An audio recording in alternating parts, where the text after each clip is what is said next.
Alden Richard update during masterclass with Sparker artist.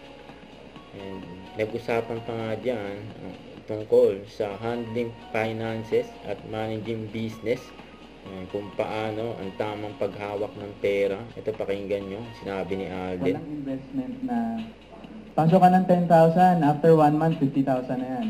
Don't fall for that. The knowledge comes first. Kung may papasukin kayo, you have to know the backbone of it. Kaya rin ako, kaya I said yes to this is parang it's also my way of giving back to the industry and of course to GMA to help these kids, especially yung mga bago na para kahit papano meron silang knowledge dun sa tatahakin nilang journey. Kasi nung nagsimula naman ako, kagaya din ako nila eh. Yes, actually, na-excite nga ako eh. Medyo kahit nararamdaman kong sumisenior na ako sa mga ganitong commitments. But I owe it to them.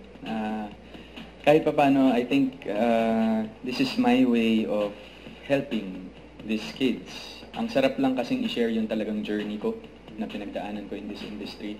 And sana kahit paano, hindi man yung kabuuan, yung matutunan nila. At least may ma-take home sila kahit paano.